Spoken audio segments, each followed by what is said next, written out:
Hello दोस्तों, आप लोग कैसे हैं। आशा और उम्मीद करते होंगे कि आप लोग स्वस्थ मस्त और तंदुरुस्त होंगे। जैसा कि आपने थंबनेल पर देखा होगा कि आज हम लोग पढ़ने वाले हैं, यानी कि हिंदी व्याकरण में हम लोग पढ़ने वाले हैं भाषा। भाषा का आज हम लोग जानेंगे परिचय, यानी भाषा का परिचय क्या है। तो सबसे पहले हम लोग हिंदी भाषा के बारे में कुछ जानना चाहते हैं। तो सबसे पहले आज हम लोग पढ़ेंगे हिंदी भाषा का परिचय, यानी हिंदी भाषा का परिचय क्या होता है। तो सबसे पहले कहेंगे हिंदी। हिंदी एक प्रकार का यानी भाषा है, यानी हिंदी एक भाषा है। हिंदी क्या है? तो हिंदी एक भाषा है। अब पूछा जाए यानी हिंदी के पिता, यानी हिंदी पूछा जाए या हिंदी साहित्य के पिता कौन है। हिंदी पूछा जाए हिंदी या साहित्य, हिंदी साहित्य के पिता कौन है।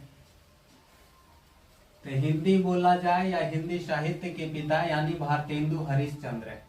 यानी कौन है? तो भारतेंदु हरिश्चंद्र। हिंदी या हिंदी साहित्य के पिता कौन है? तो भारतेंदु हरिश्चंद्र है, भारतेंदु हरिश्चंद्र। आगे बोला जाए यानी हिंदी भाषा, यानी हिंदी भाषा जो है वो फारसी भाषा का शब्द हिंद से आया है। यानी हिंदी भाषा जो हम लोग बोलते हैं वो फारसी भाषा का शब्द है और जो हिंद से आया है, और जिसका अर्थ यानी हिंद का अर्थ होता है सिंधु नदी की भूमि। यानी हिंद का अर्थ क्या होता है? तो सिंधु नदी की भूमि। यानी हिंद का अर्थ पूछा जाए तो क्या बताना है? सिंधु नदी की भूमि। अब बोला जाए यानी हिंदी किस भाषा का शब्द है? तो फारसी भाषा का। यानी हिंदी किस भाषा शब्द से आया है? तो हिंद भाषा शब्द से। अगला सवाल, यानी आगे हम लोग जानेंगे यानी हिंदी भारत का राजभाषा है। यानी हिंदी भारत का राजभाषा है। अब यानी कि यहाँ बोला जा राष्ट्रभाषा नहीं बोला जा रहा है, राजभाषा। यानी भारत का राष्ट्रीय भाषा अभी कोई भी नहीं है। यानी कि भारत का राष्ट्रीय भाषा अगर जो पूछा जाए तो अभी भारत का वर्तमान में कोई भी राष्ट्रभाषा नहीं है, क्योंकि सर राष्ट्रभाषा वही होता है यानी कि देश का लोकप्रिय भाषा। तो सबसे ज्यादा यानी कि जो भाषा बोली जाए उसे ही राष्ट्रीय भाषा बोलते हैं। तो हमारे देश में लगभग सबसे ज्यादा यानी बोला जाता है यानी हिंदी। परंतु हमारे भारत सरकार यानी हमारे संविधान में अभी किसी भी भाषा को यानी राष्ट्रीय भाषा का या राष्ट्रभाषा का मान्यता प्राप्त नहीं है। इसलिए हिंदी है जो भारत का राजभाषा है, ना कि राष्ट्रीय भाषा है। अभी कोई भी पूछे भारत का राष्ट्रीय भाषा क्या है, तो अभी राष्ट्रीय भाषा यानी भारत का कोई भी नहीं है, क्योंकि अभी कोई सी भी भाषा को यानी राष्ट्रभाषा का अधिकार नहीं दिया गया। आगे हिंदी दिवस, यानी हिंदी दिवस 14 सितंबर को मनाया जाता है। हिंदी दिवस कब मनाया जाता है? तो 14 सितंबर को मनाया जाता है। हिंदी दिवस 14 सितंबर को मनाया जाता है। अब देखिए 14 सितंबर 1949 को, यानी 14 सितंबर 1949 ईस्वी को भारत सरकार ने हिंदी भाषा को राजभाषा के रूप में स्वीकार किया। आप पूछा जाए यानी कि भारत सरकार ने हिंदी भाषा को राजभाषा के रूप में कब स्वीकार किया? तो 14 सितंबर 1949 ईस्वी को, यानी हिंदी भाषा को राजभाषा के रूप में स्वीकार किया गया भारत सरकार के द्वारा। नेक्स्ट है यानी आगे है कि हिंदी भाषा की जननी संस्कृत भाषा, यानी हिंदी भाषा की जननी, हिंदी भाषा की उत्पत्ति यानी संस्कृत भाषा से हुई है। यानी हिंदी भाषा की उत्पत्ति या हिंदी भाषा की जननी कौन है? तो संस्कृत भाषा है, यानी संस्कृत से ही बना है हिंदी।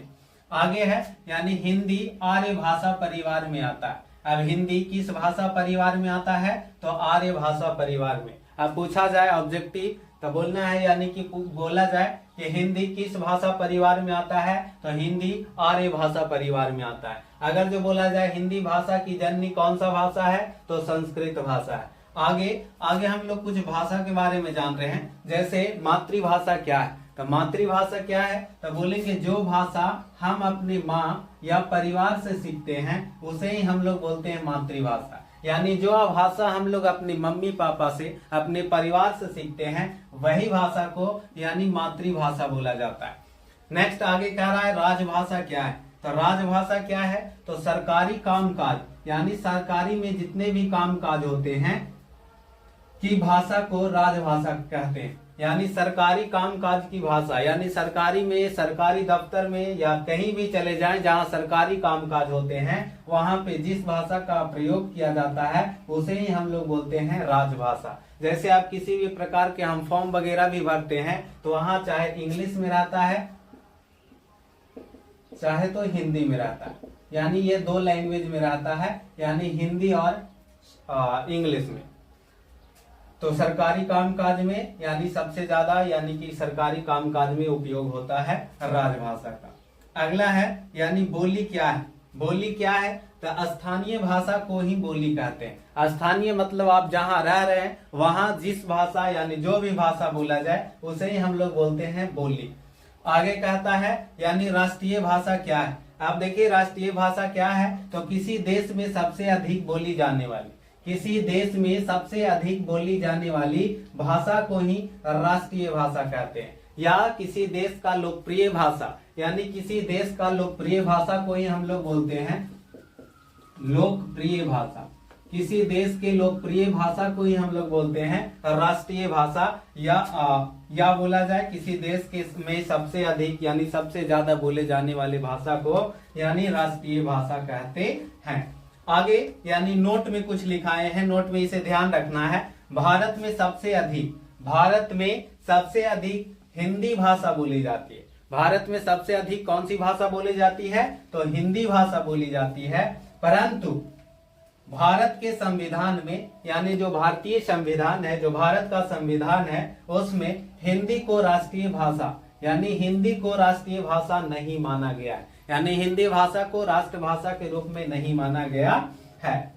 आगे कहते हैं यानी अगला नोट में फिर एगो है, बोला जा रहा है नोट में कि संविधान की अनुसूची यानी संविधान के 8वीं अनुसूची में, यानी संविधान की 8वीं अनुसूची में 22 भाषाओं का, यानी कितने भाषाओं का तो 22 भाषाओं का को आधिकारिक भाषा माना गया है। यानी कि हमारे भारत के संविधान में, संविधान के 8वीं सूची में यानी 22 भाषा को यानी मान्यता प्राप्त है। यानी अब जिसका प्रयोग राज्य की, यानी जिसका प्रयोग राज्य की सरकार, जो राज्य का सरकार होता है वो सरकारी कामकाज में यानी कि उपयोग कर सकते हैं। इसे ही हम लोग बोलते हैं यानी कि भाषा। आज हम लोग पढ़े भाषा का परिचय। अगले क्लास में हम लोग पढ़ेंगे यानी भाषा क्या है, भाषा के बारे में जानेंगे और लिपि के बारे में जानेंगे। आज का क्लास यहीं तक। अगर जो वीडियो अच्छा लगे तो कृपया आप लाइक, सब्सक्राइब एंड शेयर करेंगे। फिर मिलेंगे हम लोग नेक्स्ट वीडियो में, तब तक के लिए गुड बाय, राधे राधे।